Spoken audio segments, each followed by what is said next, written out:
Salam alaikum wa rahmatullahi wa barakatuh. La question qui m'était posée par une femme qui demandait pourquoi quand la femme a ses règles ne peut pas jeûner ni prier. La réponse, c'est qu'il y a deux réponses. Il y a une réponse concernant une réponse logique et une réponse religieuse. On commence par la réponse logique, c'est que dans l'islam, les adorations, les bienfaits de l'adoration reviennent directement, ou si on peut dire les bienfaits de l'adoration, les récompenses et l'apaisement intérieur reviennent directement sur l'adorateur. Et Dieu n'a pas besoin de tout ce qu'on fait comme prière et comme jeûne. Tout ça, c'est les premiers bénéficiaires, c'est les adorateurs, les serviteurs. Alors lui, il n'en a pas besoin. C'est pour cela que ce qu'il intéresse le Seigneur, c'est l'obéissance. C'est pas l'adoration en elle-même. Parfois, il nous demande de faire des choses. C'est pas parce que c'est bien ou c'est pas bien, c'est pour voir est-ce que le taux de foi est vraiment top. Il est au top pour pouvoir obéir à ses ordres.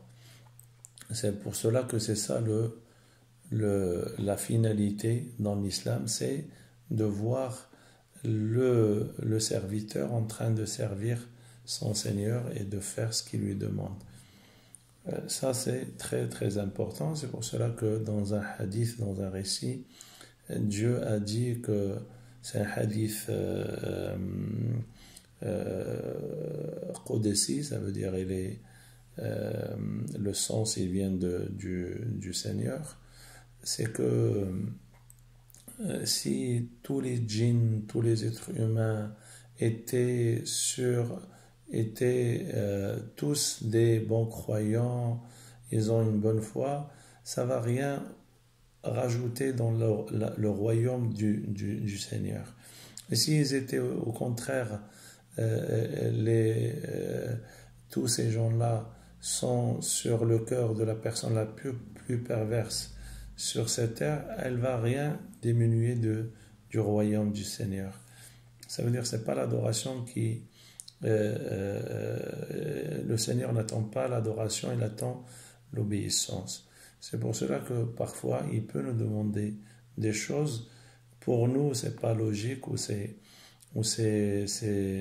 incompréhensible, mais on sait que quand il nous demande quelque chose, et lui, parmi ses noms, le grand connaisseur, et on sait que quand il veut faire, et le sage, subhanahu wa ta'ala, fawal hakim ul alim, il est sage, il est connaisseur, et le sage ne peut pas faire une chose qui est contraire de la sagesse, et le connaisseur ne peut pas faire quelque chose par ignorance. Enfin, s'il nous demande quelque chose, il y a toujours quelque chose de bien pour nous.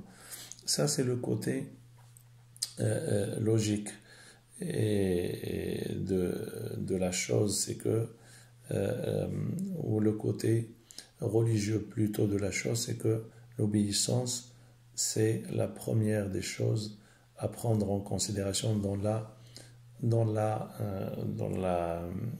l'adoration et l'attitude qu'un musulman doit avoir envers son Seigneur. C'est pour cela que la désobéissance, c'est le péché qui a fait sortir Adam et sa femme du paradis. C'est la désobéissance. Ça, c'est le premier volet religieux. Le deuxième volet qui concerne la logique, c'est que au moment où la femme a ses règles, elle est un peu fatigué et sur le plan psychologique, et sur le plan psychique, et sur le plan moral, et sur le plan physique. Ça veut dire qu'en perdant le sang pendant 7 ou 8 ou 10 jours, elle affaiblit le corps, elle n'est pas bien sur le plan psychologique. Et l'islam a pris en considération cette faiblesse dont la femme passe par, et elle a essayé de lui donner plus le temps de se reposer et de s'abstenir. Si c'est le jeûne, elle va manger et récupérer, parce que en perdant du sang, elle perd de l'énergie et elle perd de la densité, et c'est pour cela qu'on lui demande de manger.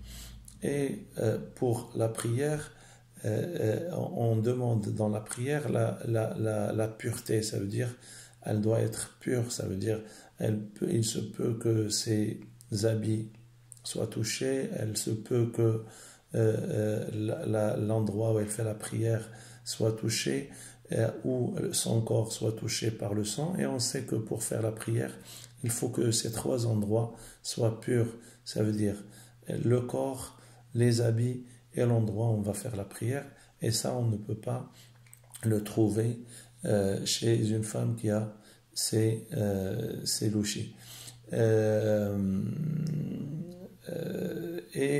En plus de ça, ces préceptes que l'islam a établis, c'est pour que les Mécois et les gens de l'ignorance à l'époque du prophète sachent que l'islam donnait une importance à la femme. Il prenait en considération pas que le côté matériel, même le côté psychique et moral, et il donnait une place à la femme en établissant ces ordres juridiques et donner une place dans l'islam considérable à la femme, en mettant ça en place et en se focalisant sur les problèmes de la femme. Or, à cette époque, la femme n'avait pas d'importance, elle était héritée comme n'importe quel objet. Salam alaikum wa rahmatullah.